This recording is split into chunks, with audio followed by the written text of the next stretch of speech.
राम राम।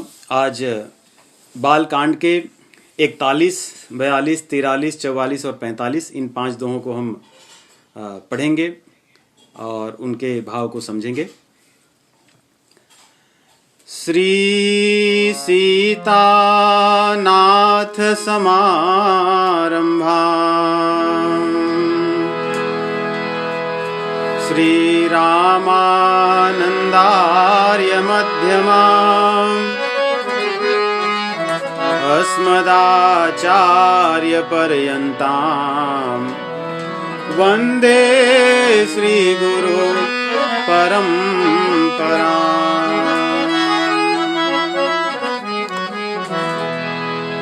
बंदौ तुलसी के चरणं जिनकीन्हो जग काज कलि समुद्र बूढ़त लख्यऊ प्रगट्यऊ सप्त जहाज।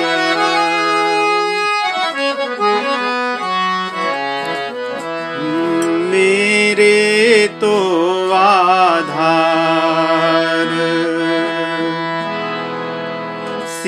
सीताराम के चरणारविंद।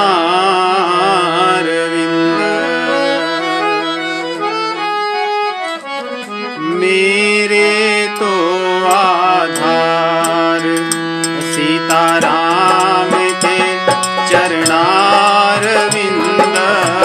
मेरे तो आधार सीताराम के चरण। मेरे तो आधार सीताराम के चरणारविंद। मेरे तो आधार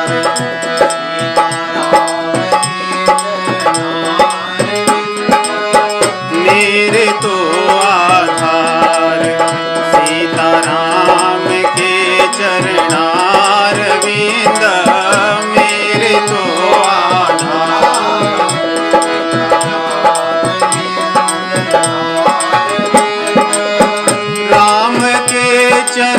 चरणारविंद राघव के चरणारविंद।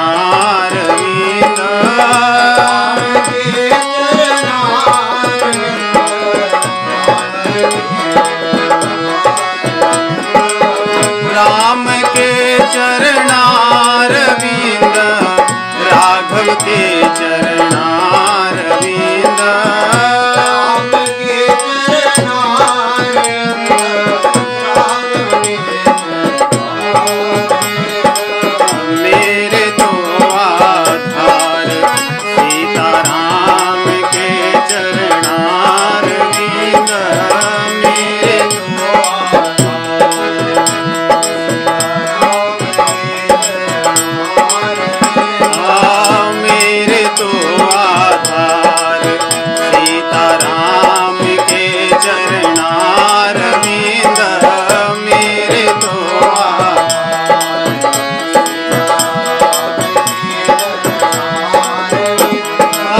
राम के चरणारविंद राघव के चरणारविंद।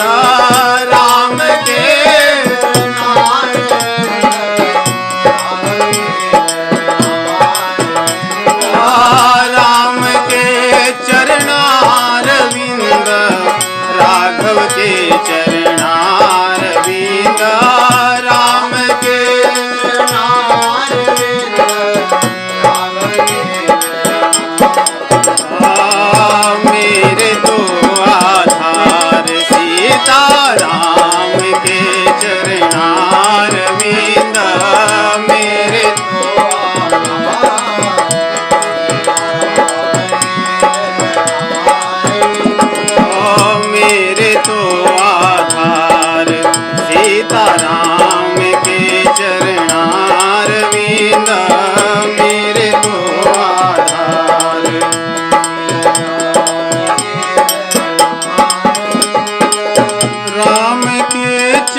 माधव के चरणारविंद, राम के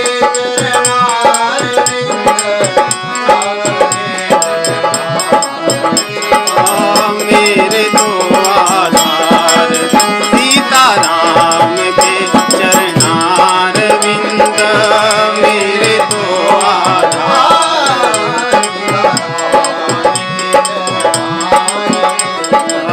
मेरे तो आधार गुरुदेव के चरणारविंद, मेरे तो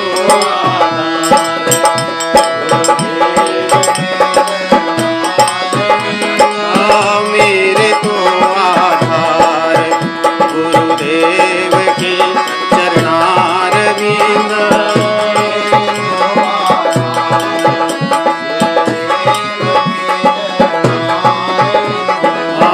मेरे तो आधार सीताराम के चरणारविंद,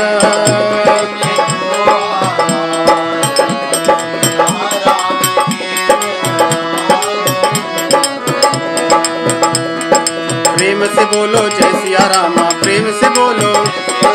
श्री अवध में सरजू किनारे भक्तन संग में संतन संग में, राम घाट पे भरत घाट पे लखन घाट पे राम प्रहरी पे सिया मंदिर में जय सिया रामा, जय सिया रामा, जय सिया रामा, जय सिया रामा, जय सिया राम।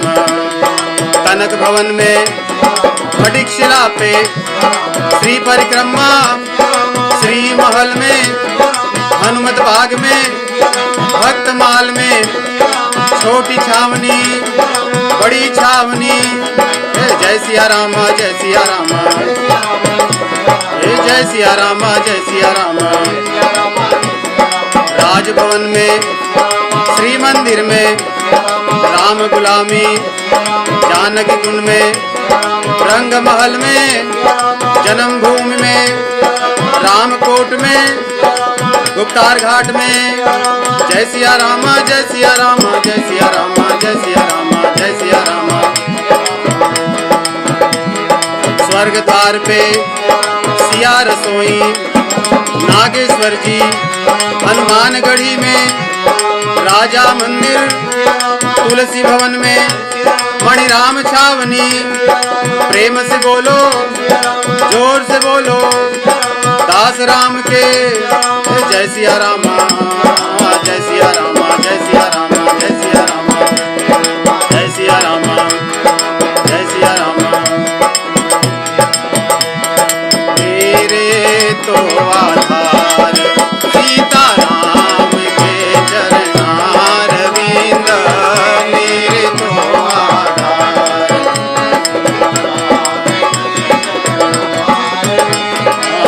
मेरे तो आधार सीताराम के चरणारविंद,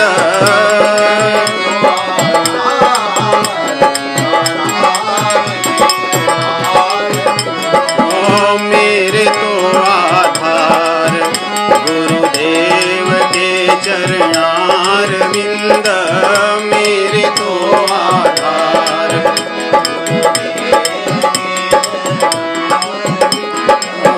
मेरे तो आधार गुरुदेव के चरणारविंद।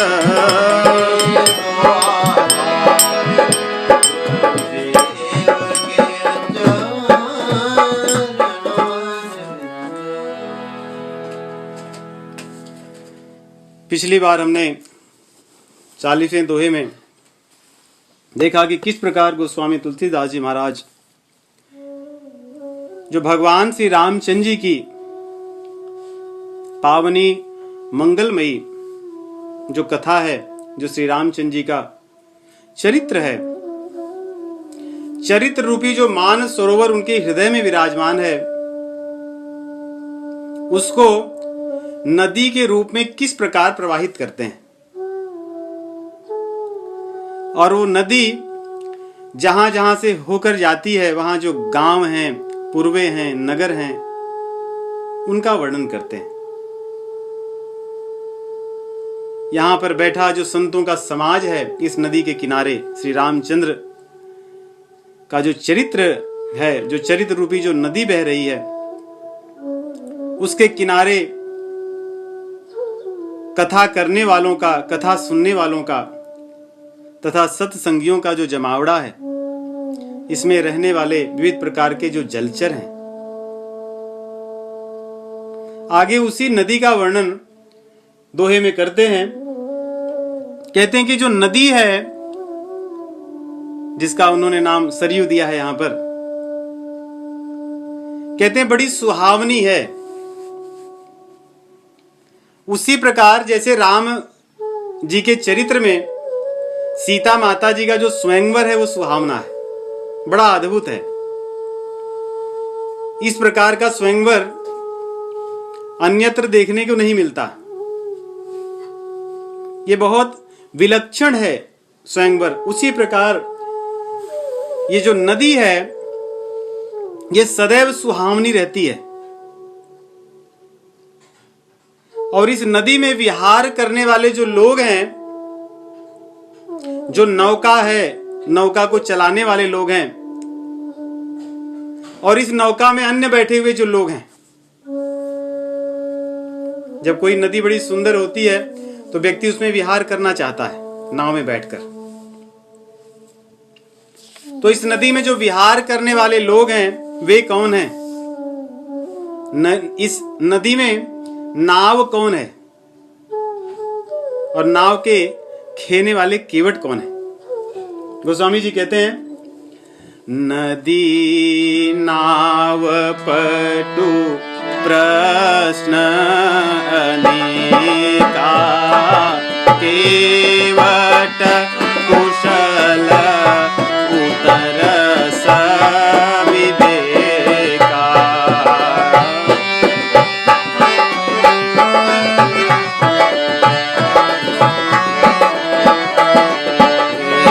सुनियानो कथन परस्पर होई, पथिक समाज सोह सरि सोई, पथिक समाज सोह सरि सोई।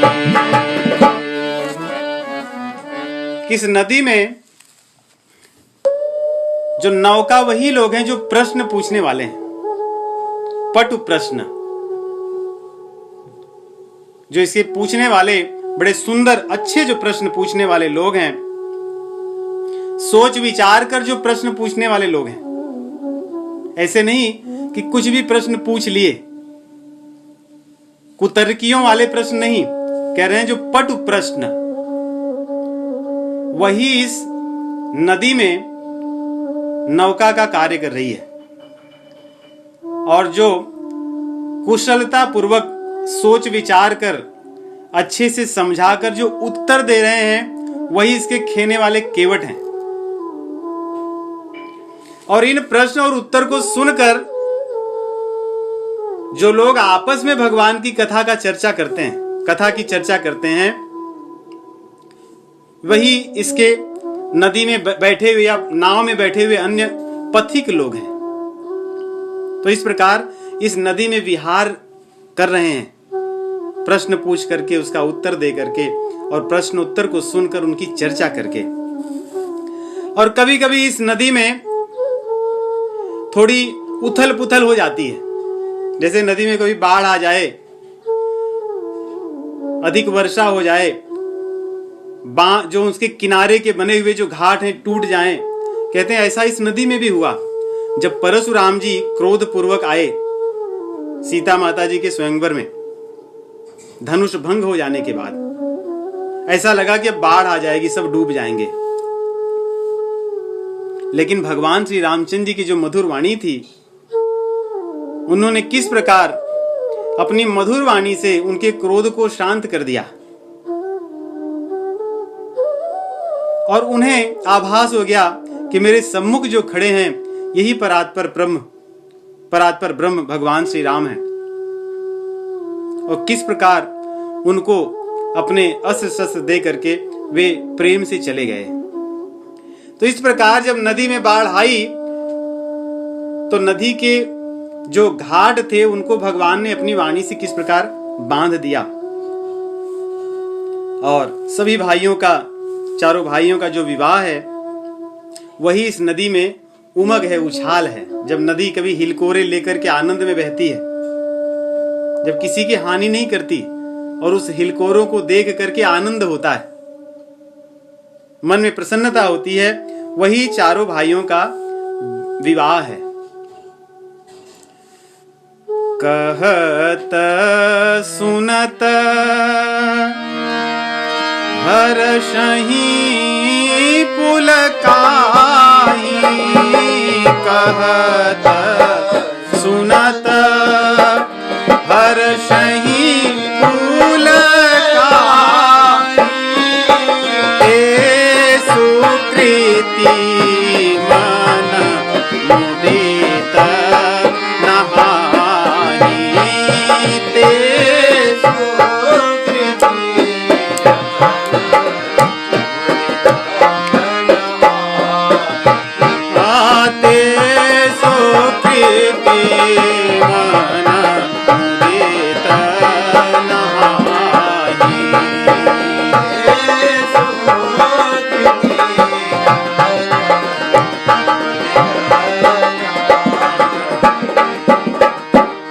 जब विवाह होता है तो सर्वत्र उमंग होती है, सब लोग आनंद में रहते हैं।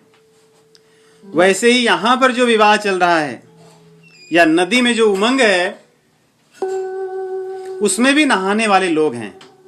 वे पुण्यकर्मी लोग हैं जो भगवान की इस कथा को, चारों भाइयों के विवाह की इस कथा को कहते, सुनते और आनंद लेते हैं, उसको उत्सव के रूप में मनाते हैं। और रामचंद्र जी का जब मंगल तिलक होने वाला था, जब महाराज दशरथ जी ने उनको तिलक करने की जब तैयारियां की, जो उत्सव मनाया जाने लगा, ऐसा लग रहा है कि नदी के किनारे कोई पर्व का समय आया है। जब कोई पर्व आते हैं तो नदियों के किनारे कितना उत्साह होता है, आनंद होता है, सब लोग नहाने के लिए आते हैं। जब गंगा दशहरा आता है गर्मी के महीने में, सरयू जी में कितनी भीड़ होती है। भगवान की कृपा थी कि मैं भी ऐसे अवसर पर कई वर्षों पहले एक बार गया था और वो गंगा दशहरा का समय था। खूब पर्व था, उत्साह था। कह रहे हैं उसी प्रकार जब भगवान का मंगल कार्य महाराज जी ने मन में विचार किया और उसकी तैयारियां होने लगी तो ऐसा लग रहा था कि नदी के किनारे कोई उत्सव मनाया जा रहा हो। परंतु कभी कभी उत्सवों के समय काई हो जाती है नदियों में, उससे दुर्घटनाएं होती हैं तथा अन्य अपशकुन होते हैं, कुछ बुरी घटना हो जाती है। कह रहे हैं ऐसे ही कैकेयी माँ की जो कुमति थी वो काई की तरह है इस नदी में। और इसके लिए फिर जो संत महात्मा होते हैं, जो ऋषि मुनि होते हैं, वे नदी के किनारे यज्ञ करते हैं जिससे ये अपशकुन या ये जो काई रूपी जो अपशकुन आई है शांत हो जाए। भैया भरत जी का जो चरित्र है, किस प्रकार भगवान के वन जाने के पश्चात उन्होंने अपने चरित्र को किस प्रकार प्रस्तुत किया, भगवान को वापस ले आने के लिए उन्होंने कैसी कैसी योजनाएं की, किस प्रकार गए कष्ट सह करके अपनी भावनाओं को किस प्रकार भगवान के सामने व्यक्त किया, यही जप यज्ञ के समान है।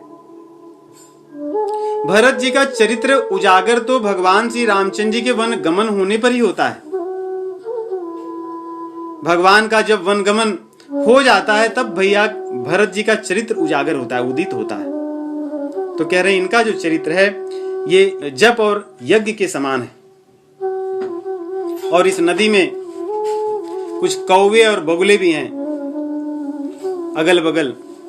उसी प्रकार इस रामचंद्र की कथा रूपी जो नदी है, इसमें जो कलयुग का वर्णन है तथा अन्य कलयुग के प्रसंगों का वर्णन जो उत्तर कांड में आता है, कहते हैं यही कौवे और बगुले के समान है। इस प्रकार आगे वर्णन करते हैं कि इस नदी की सुंदरता ऐसी है, इसकी छवि ऐसी है कि सभी ऋतुओं में ये मंगल में रहती है।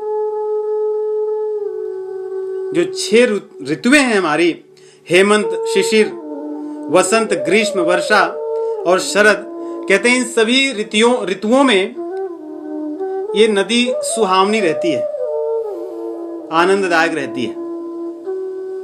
और ऋतुएं कैसी बताते हैं, कहते हैं जो हेमंत ऋतु है वो माता पार्वती जी का और शिव जी का विवाह है। वैसे भी हेमंत ऋतु आती है अगहन और पौष माघ में, जब खूब ठंडी होती है, पाला पड़ता है, बर्फ भी पड़ती है। और ये हिमालय की बिटिया भी हैं। इनका जो विवाह है ये उसी के समान है कि खूब ठिठुरन रहती है। और भगवान श्री रामचंद्र जी का जो जन्म है आनंददायक, वही यहाँ पे शिशिर ऋतु के समान है।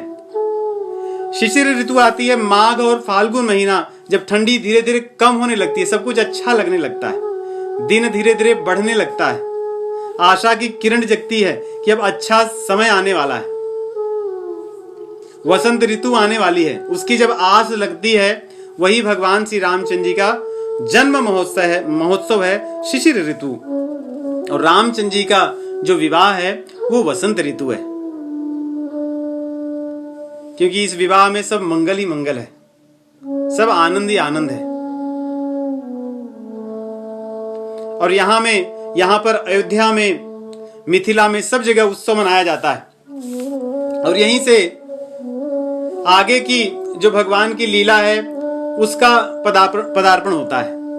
विवाह करके लौटते हैं, फिर वन गमन की तैयारी होती है। महाराज दशरथ माता कैकेयी के कहने पर भगवान श्री रामचंद्र जी को जो वन गमन के लिए कहते हैं, या रामचंद्र जी स्वयं जो जाने के लिए तैयार हो जाते हैं, ये जो वन गमन है यही ग्रीष्म ऋतु के समान है। बड़ी कठिनाई है, गर्मी का मौसम बड़ा दुखदाई होता है, इसमें गरम गरम हवा चलती है, बहुत कष्ट होता है। उसी प्रकार भगवान श्री रामचंद्र जी का जो वन गमन है, जो वन लीला है, वो ग्रीष्म ऋतु के समान है। इसमें बड़े कष्ट संकट सहेंगे भगवान, बहुत कष्ट होगा। और इसी वन में रामचंद्र जी की रण लीला होती है। सबको भगवान जहां जहां जाते हैं, राक्षसों को उनका उद्धार करते हैं, उनका वध करते हैं। और 14 वर्ष पूरा होते होते जो पूरे संसार में अपने आतंक को फैला रखा था, ऐसे रावण का भी वध करते हैं। तो ये जो भगवान की रण लीला है, ये वर्षा ऋतु के समान है। और वर्षा ऋतु जैसे बड़ी आनंददायक होती है, इसमें कह रहे हैं धान या खेती बहुत अच्छी होती है, वैसे ही ये देवताओं के लिए बड़ी अच्छी है। इसमें देवताओं की वृद्धि होती है, जो दैवीय गुण है उनकी वृद्धि होती है, जो सज्जन है उनकी वृद्धि, उनकी सज्जनता की वृद्धि होती है। तो ये रामचंद्र जी की जो रण लीला है ये वर्षा ऋतु के समान है। और शरद ऋतु के समान भगवान श्री रामचंद्र जी का राम राज्य है। ये जो मौसम चल रहा है ये शरद ऋतु है इस समय, जिसमें क्वार और कार्तिक 2 महीने होते हैं। बड़ा आनंददायक मौसम होता है, कितना सुहावना होता है सर्वत्र। जैसे वसंत ऋतु आनंददायक होती है, वैसे ये है। वैसे ही राम राज्य सबके लिए सुहावना है।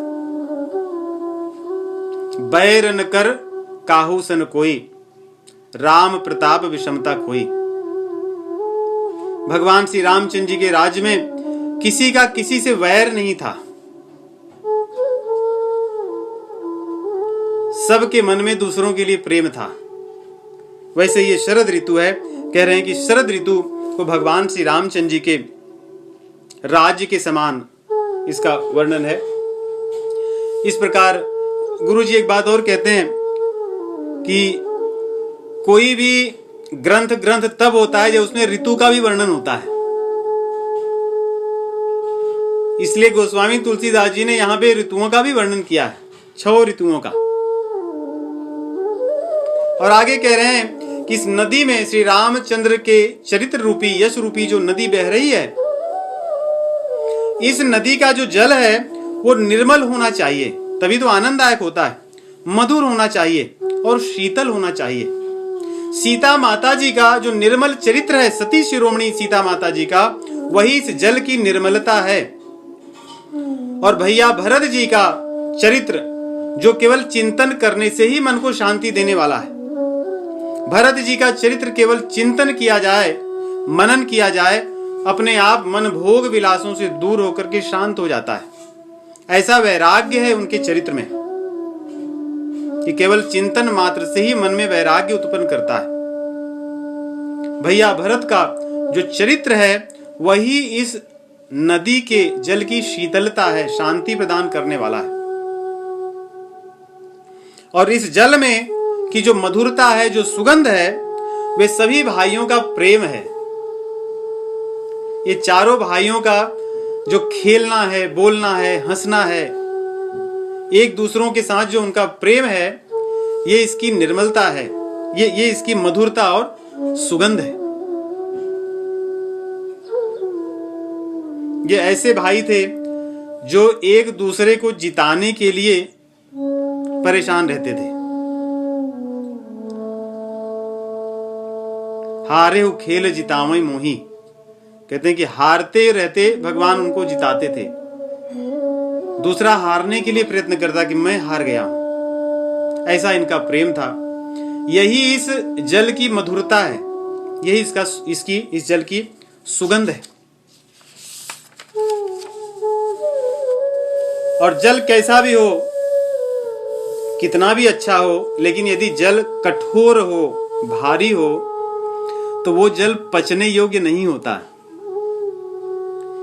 जल के गुणों की महत्ता तब और बढ़ जाती है जब वो जल हल्का हो, जो सॉफ्ट वाटर कहते हैं, तब वो पचने में और पचाने में सहायता करता है, अन्यथा बहुत अपच पैदा कर देता है। गोस्वामी तुलसीदास जी कह रहे हैं, आरती विनय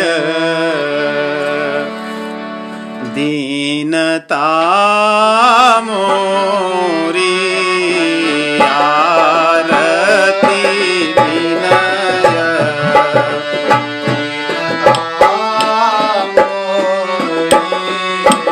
आरती विनय दीनता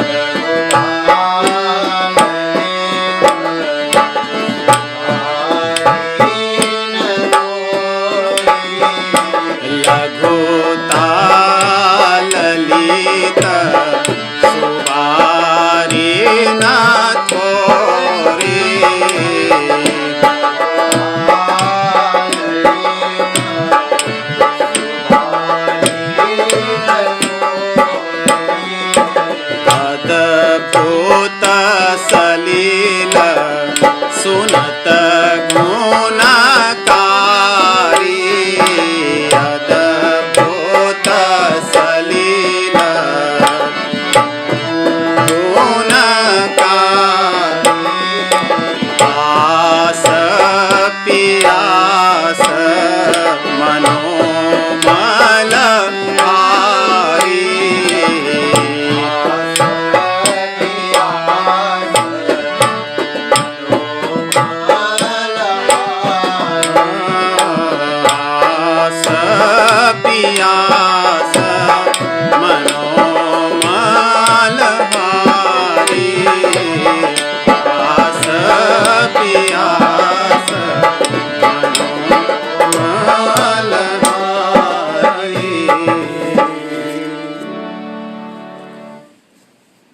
जल हल्का है। इसमें हल्कापन क्या है?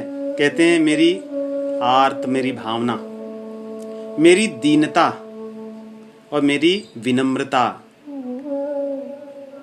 यही मुख्य रूप से बहुत आवश्यक है साधकों के लिए।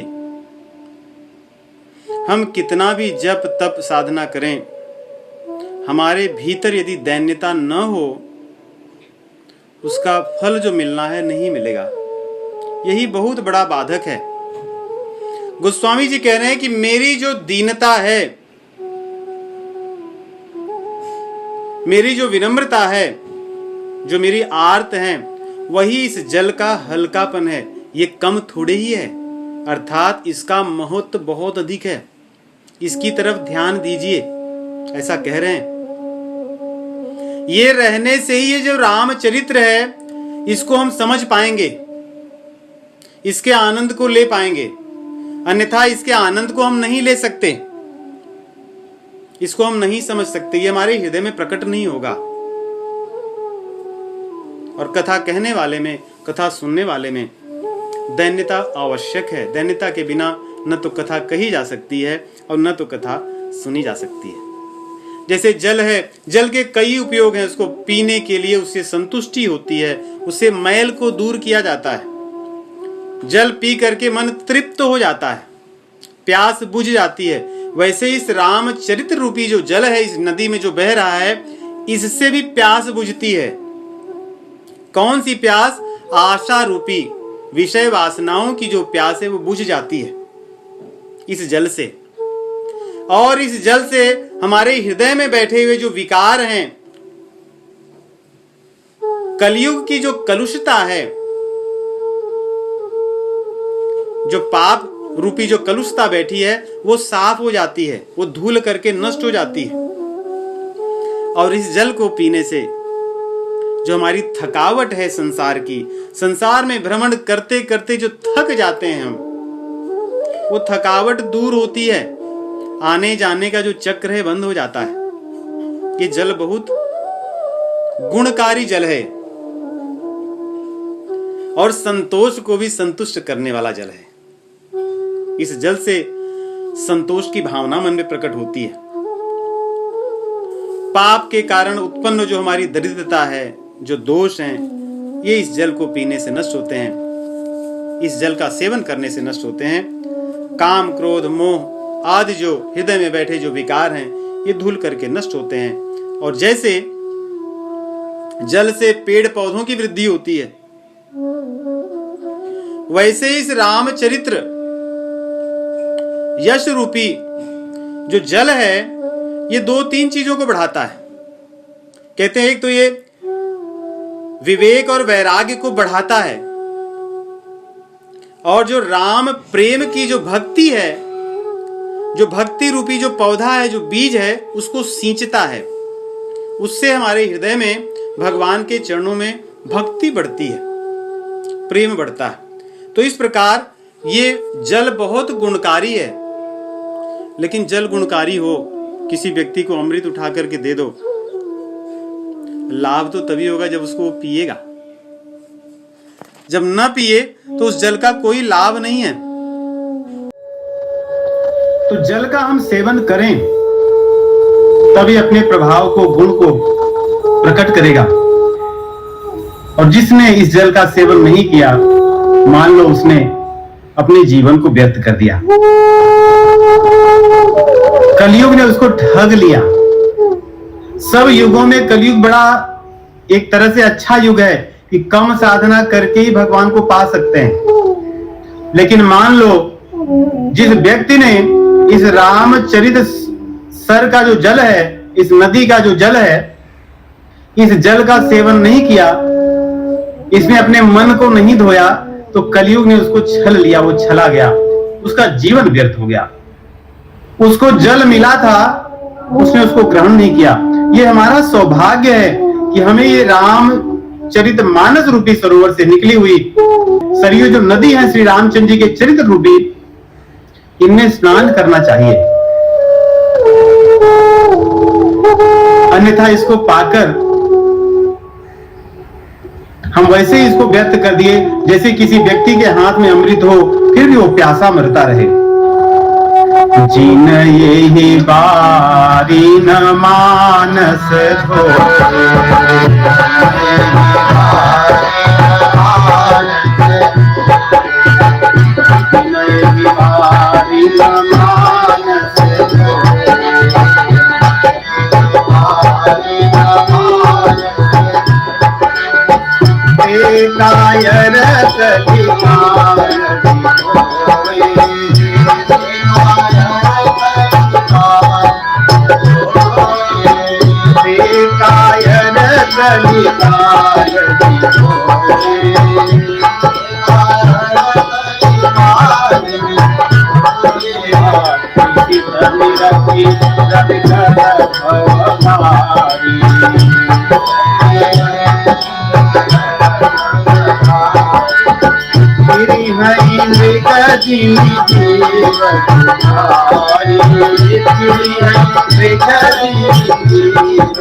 तो उसी प्रकार है, जैसे किसी के पास जल हो परंतु उसको न पी करके वो जो मृग मरीचिका जो होती है, सूर्य की किरणों से जो रेगिस्तान में जो भूमि पर दिखता है जल है, उसके लिए दौड़े, उसकी प्यास तो कभी नहीं बुझेगी। संसार में भोग विलास रूपी जल को पीने के लिए जीव जन्म जन्म से भटक रहा है, परंतु उसकी प्यास नहीं बुझती, क्योंकि उसने इस रामचंद्र चरित्र का जो यश है, यश रूपी जो जल है, उसको नहीं पी रहा और कलयुग के द्वारा बड़े आसानी से ठगा जा रहा है। उसका दुर्भाग्य है। गोस्वामी जी कहते हैं, इस प्रकार इस नदी का वर्णन करके, मैं इसके गुणों का वर्णन करके स्वयं को इसमें स्नान, अपने मन को इसमें स्नान करवा रहा हूं, अपने मन और बुद्धि को इससे साफ करके भगवान शिव जी माता पार्वती जी के चरणों में वंदना करके, भगवान श्री रामचंद्र जी को अपने हृदय में स्मरण करके, उनको प्रणाम करके, उनका आशीर्वाद लेकर के अब मैं उन दो मुनियों का वर्णन करने जा रहा हूं। अब रघुपति पद पंकरुह धरि पाई प्रसाद, कहम जुगल मुनिवर्यतर मिलन सुभग संवाद। अब मैं याज्ञवल्क्य जी और भरद्वाज जी का किस प्रकार मिलन हुआ और उनका संवाद कैसे हुआ, उनका संवाद क्या है, उसका मैं वर्णन करने जा रहा हूं। दोहा 44 से आरंभ करते हैं। किस प्रकार माघ महीने में प्रयागराज में सब संतों का जमावड़ा होता है और पूरे माघ महीने सब संत वहां रहते हैं। प्रयागराज में जो अक्षय वट है, जिसके पत्ते पर प्रलय हो जाने के बाद भी भगवान उसके पत्ते पर मुकुंद अपने अंगूठे को पीते हुए सोए रहते हैं, वही अक्षय वट। और वहीं पर जो वेणी माधव है, वेणी माधव का जो मंदिर है, उनके चरणों में प्रेम, उनका दर्शन करना और इस अक्षय वट को स्पर्श करना, इस अक्षय वट को भगवान का स्वरूप माना जाता है। प्रयाग को भगवान का चरण कमल माना जाता है, इसलिए इसको जाकर भेंटने की, इसको छूने की परंपरा है। इसलिए कह रहे हैं कि प्रयाग में माघ महीने में सभी संत आए हुए हैं और वहां पर इस अक्षय वट को स्पर्श करते हैं, इसको भेंटते हैं, इसको प्रणाम करते हैं और वहां पे संत मुनि बैठ करके धर्म की चर्चा करते हैं, ब्रह्म तत्व की, ब्रह्म का निरूपण करते हैं, उसका वर्णन करते हैं, सांख्य योग का वर्णन करते हैं, संसार की नश्वरता का वर्णन करते हैं, धर्म क्या है, अधर्म क्या है, जीवों के लिए क्या विहित कर्म है, क्या निषिद्ध कर्म है, कैसे जीवों का कल्याण हो, इस पर चर्चा होती है। और आज भी प्रयाग में इसी की चर्चा होती है। कुंभ महीना हो या हर माघ में आज भी संतों का जमावड़ा होता है। लोग हमारे यहाँ से तो कल्पवास इसको कहते हैं कि कल्पवास करने जाते हैं 1-1 महीना। वहां जाएंगे, वहां रहेंगे 1 महीना और 1 महीने के बाद फिर पुनः लौट कर आते हैं। तो कल्पवास करने की बड़ी महिमा है प्रयाग में। तो वहीं का वर्णन कर रहे हैं कि याज्ञवल्क्य मुनि जी और भरद्वाज जी, क्षमा कीजिए, याज्ञवल्क्य मुनि जी और भरद्वाज मुनि किस प्रकार प्रयाग में एक दूसरे से संवाद करते हैं उसका। भरद्वाज मुनि बसहि प्रयागा, तिनहि राम प्रगति अनुरागा।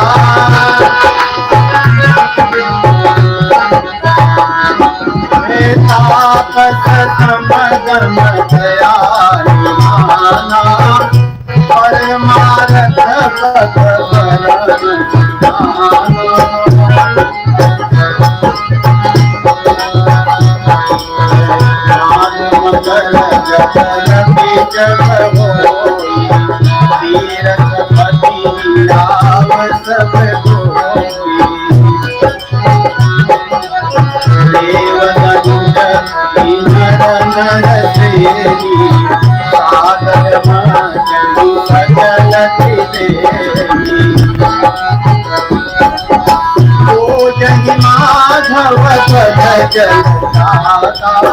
परसिया बटु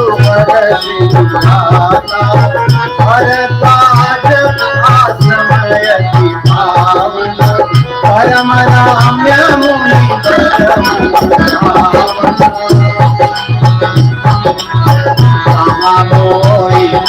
विषय समाजा, चाहिए मन तीरथ मजहि तात समेत उठा, मजहि तात समेत उठा। कहीं परस्पर हरि ब्राह्मण रोपण परम विधि, पर नहीं कहीं भगति भगवान ज्ञान।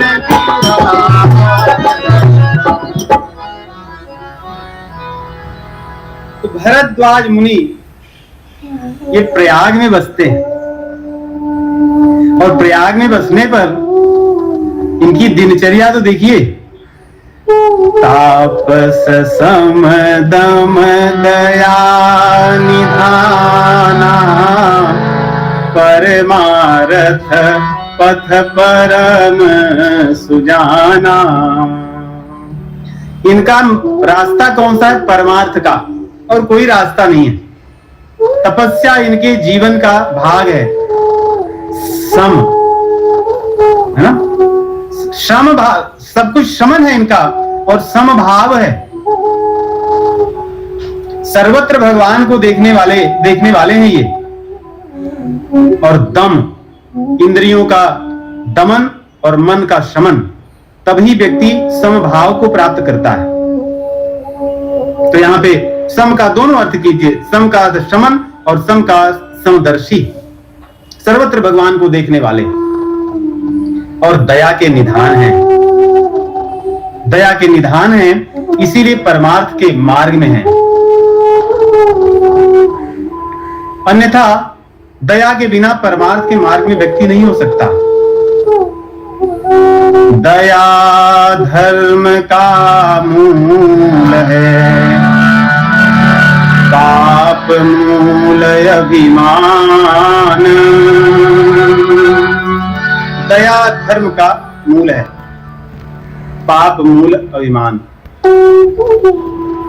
तो कह रहे हैं कि दया के निधान है और परमार्थ के मार्ग में लगे हुए ये सुजान है। और माघ महीने में सब ऋषि मुनि आए, सबकी सेवा सत्कार करते हैं। क्योंकि ये रहते ही वही हैं। और जो लोग दूसरे स्थान से जब ऋषि मुनि आए तो सब ऋषि मुनियों की सेवा सत्कार में इन्होंने पूरा अपना 1 महीना बिता दिया। उनके खाने की, रहने की, कथा करने की सब व्यवस्था, उनकी सेवा भावना, इन चीजों में उन्होंने अपने 1 मास को बिता दिया। ये कथा में उतना ध्यान नहीं दे पाए, क्योंकि जो व्यक्ति अतिथियों की सेवा में लगता है तो उसका समय तो उसी में चला जाता है। कथा कहां सुन पाता है। और जब माघ महीना पूरा बीत गया, सब ऋषि मुनि लोग जब जाने लगे, क्या करके जाने लगे, कह रहे हैं जब ऋषि मुनि थे तो सुबह रोज आनंद होता था, उठ करके त्रिवेणी में नहाना और चर्चा करना धर्म का, ब्रह्म का और अन्य तत्वों का, ब्रह्म का, जीव का, माया का, सांख्य का, अन्य का वर्णन। कहते हैं कि धर्म की परिभाषा अलग अलग कही गई है, लेकिन उसका सार एक ही है। वेदों में कहे हुए कर्तव्यों को करना ही धर्म है। वेदों के विरुद्ध आचरण अधर्म है। बस बहुत सरल परिभाषा है। वेद प्रणिहितं कर्म धर्मस्तन्मंगलम परम प्रतिषिद्ध क्रिया साध्य सगुणो धर्म उच्यते। वेद प्रणित जो कर्म है वही धर्म है। तो इन सब की चर्चा करते हैं, जीवों के लिए धर्म अधर्म निर्धारित करते हैं। परंतु इस प्रकार करते करते महीने बीत गया, सब ऋषि मुनि अपने अपने आश्रम चले जाने लगे और याज्ञवल्क्य मुनि भी अपना तैयार हुए कि अब मैं भी चलता हूं।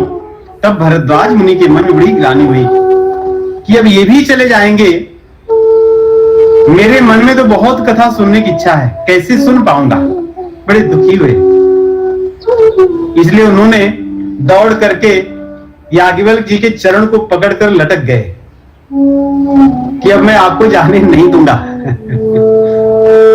क्योंकि मैंने कथा अभी सुनी नहीं है, क्योंकि मैं बहुत व्यस्त था सबकी सेवा करने में।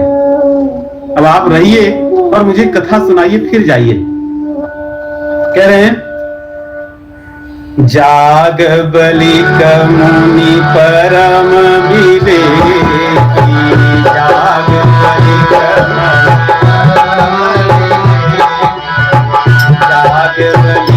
मुनि परम विवेकी,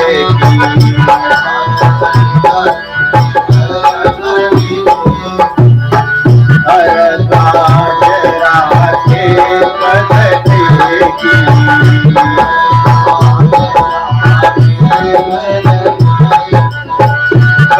पूजा मुनि जस भाई, हरि पूजा मुनि बोले अति पुनीत मृतहानी।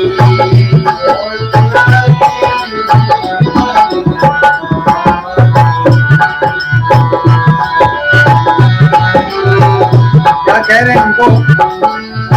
नाथ एक संसरो बड़ मोरे, नाथ एक संसरो बड़ मोरे, करगत वेद तत्व सब छोरे, करगत वेद तत्व सब छोरे।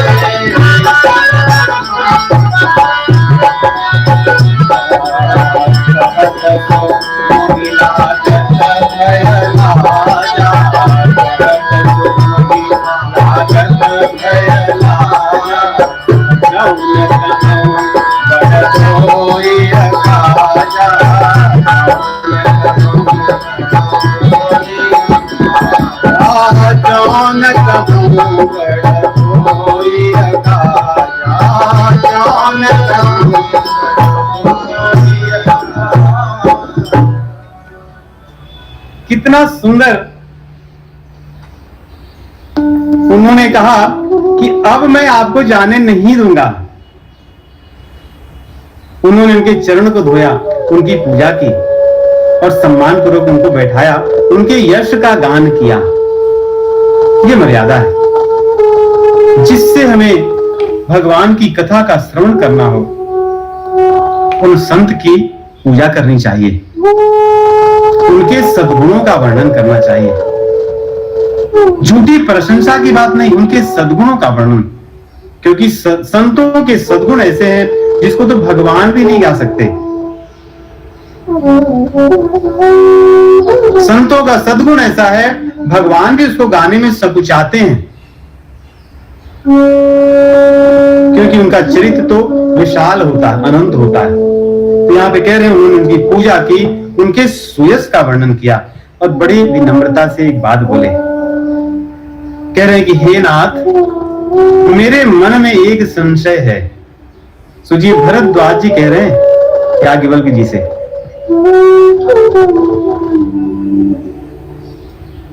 मेरे मन में एक संशय है और वो संशय आप ही दूर कर सकते हैं, क्योंकि आपके करगत वेद तत्व सब तोरे। आपके तो हाथ में पूरा वेदों का तत्व रखा हुआ है, आप तो सब कुछ जानते हैं।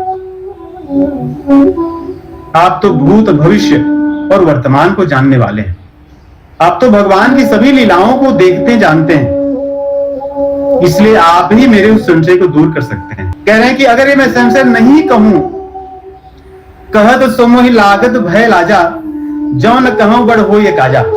अगर अपनी संशय कहता हूं तो एक तरह से मन में लज्जा लगती है कि लोग कहेंगे कि भरद्वाज जी जो रहते हैं प्रयाग में, सदैव भगवान की कथा को सुनते हैं और परमार्थ पथ पे लगे हुए नहीं, तापस समदम दया निदाना परमार्थ पथ परम सुजाना, जो परमार्थ मार्ग में लगे हुए हैं, ऐसे भरद्वाज जी के मन में संशय है, उनको नहीं पता। कहते इसलिए अगर कहूंगा तो एक तरफ से लाज लग रही है, लेकिन अगर न कहूं तो मेरी बड़ी हानि हो जाएगी, मेरा वो संशय मन में ही रह जाएगा, मैं उस ज्ञान से वंचित रह जाऊंगा। इसलिए मन में जो भी संशय हो, बड़ी विनम्रता से खुल करके अपने संशय को प्रकट करना चाहिए, संतों के सम्मुख पूछना चाहिए। नदी नाव पटु प्रश्न अनेका, क्योंकि भगवान की कथा में, अध्यात्म में विचार करके प्रश्न करना बहुत आवश्यक है। इसके बिना हम इस ज्ञान से वंचित रह जाएंगे। कह रहे यदि मैं इस प्रश्न को न पूछूं तो मेरी बड़ी हानि हो जाएगी, इसलिए मैं उसको पूछूंगा। कह रहे हैं अगर न पूछूं, संत कहीं अस नीति प्रभु श्रुति पुराण मुनि गाव, होई न विमल विवेक और गुरु सन की दुराव। गुरु के सामने दुराव करना, कुछ चीजें छिपाना, कभी जीव का कल्याण नहीं हो सकता। गुरु से अगर हम कहें कि हाँ हमें तो सब आता है, हम सब जानते हैं, कभी कोई गुरु कुछ बताने लगे, उन्होंने थोड़ा सा बताया नहीं, हम कहे हाँ उसके आगे की हम चर्चा करने लगे, कुछ और बताइए आप, इसमें तो ये तो हम जानते हैं। रामायण, अच्छा रामायण तो हम सुने, भगवत गीता तो कोई बड़ी विषय नहीं है, तो पढ़े हैं, कई बार पढ़ लिए हैं, कुछ और बड़ी बात बताइए। गुरु कहे कि भगवान के नाम को जपिए, वो तो मैं रोज जप ही रहा हूं, कोई और बड़ा मंत्र दीजिए जो थोड़ा कठिन हो, कुछ अन्य नियम को बताइए।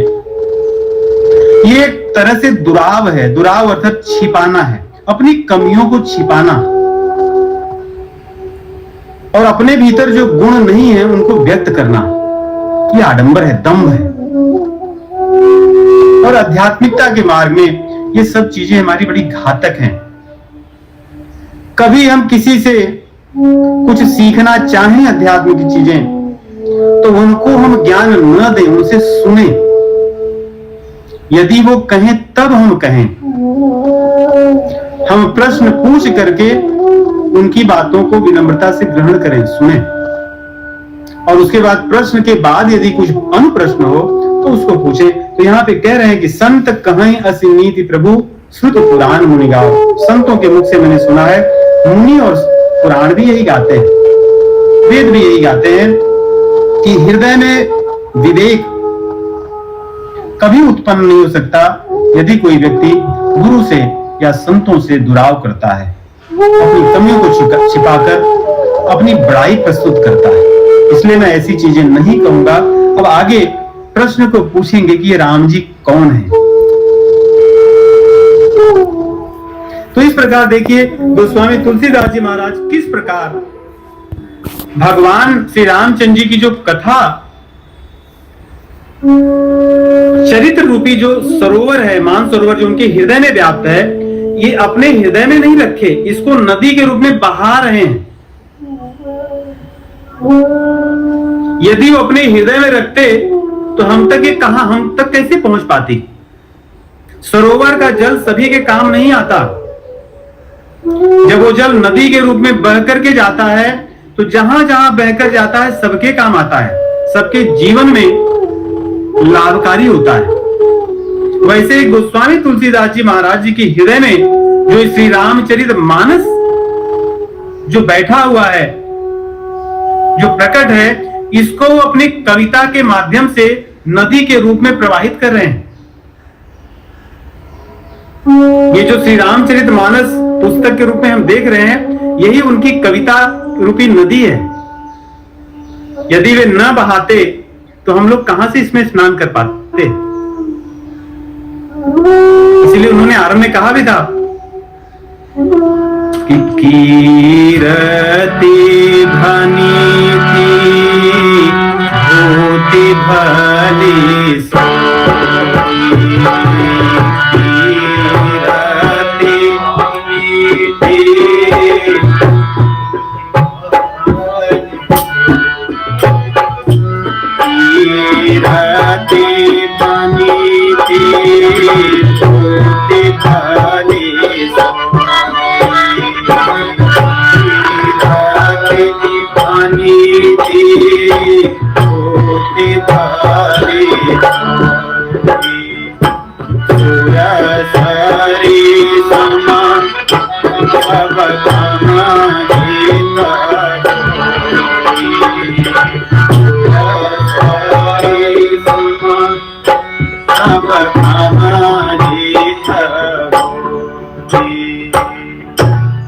कीरति भनीति भूति भली सोई।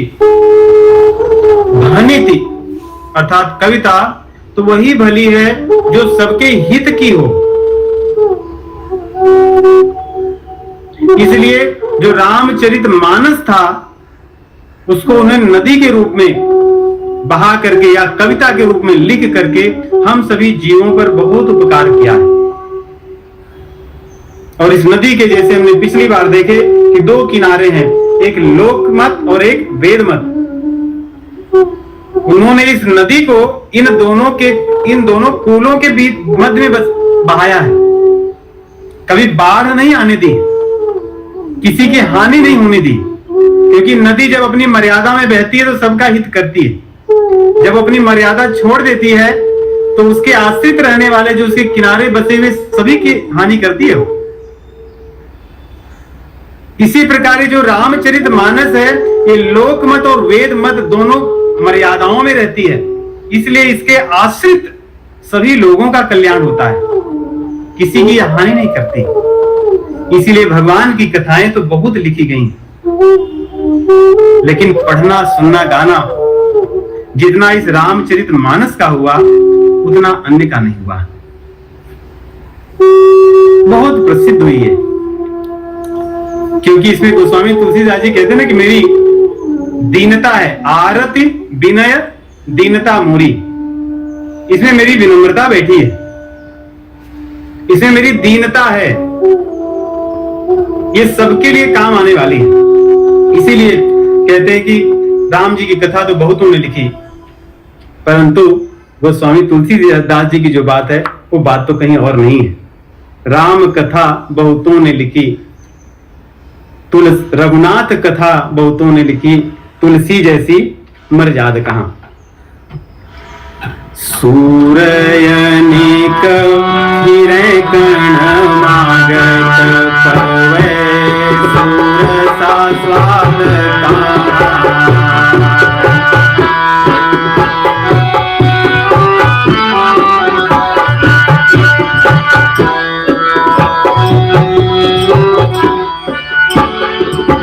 सूरयनिक हिरे कर्ण मागत पवै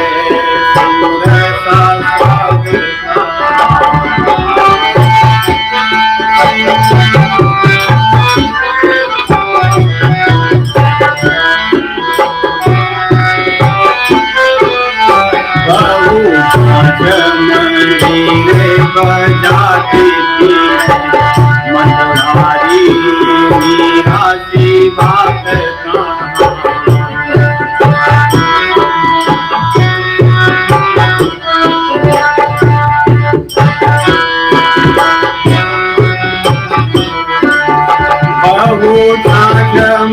गिरे बजाती फिरे मतवारी मीरा की बात बाबू गिरे बजाती फिरे मतवारी मीरा की नरसिंह बसे सबके घट में उन्हें काढ़ी देखो प्रहलाद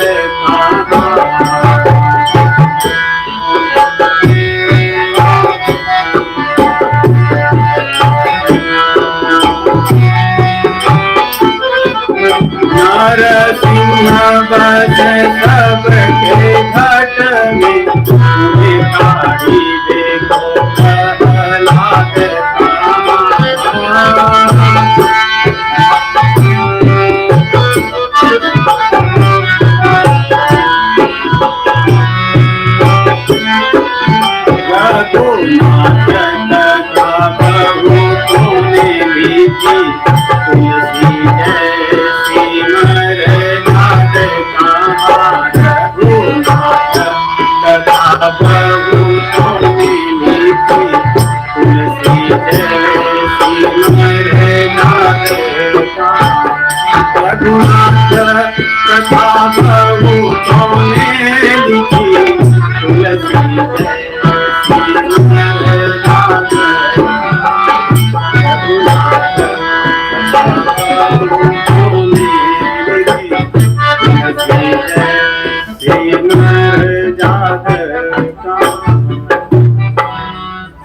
गोस्वामी तुलसीदास जी महाराज जी की कृपा हम सभी पर इस कविता के रूप में बह रही है और उनकी कृपा से हम इस नदी में इस रामचरितमानस में स्नान कर सके, अपने मन को धो सके, अपने हृदय को शुद्ध कर सके और भगवान श्री रामचंद्र जी की भक्ति रूपी जो पौधा है उसको इस जल से सींच सके और उस पौधे के आश्रित रह करके आवागमन रूपी जो हमारा रोग है इससे हम निरोग होकर के भगवान के चरणों में, उनके धाम में हमारा गमन हो। इन्हीं शब्दों के साथ आप सभी को राम राम।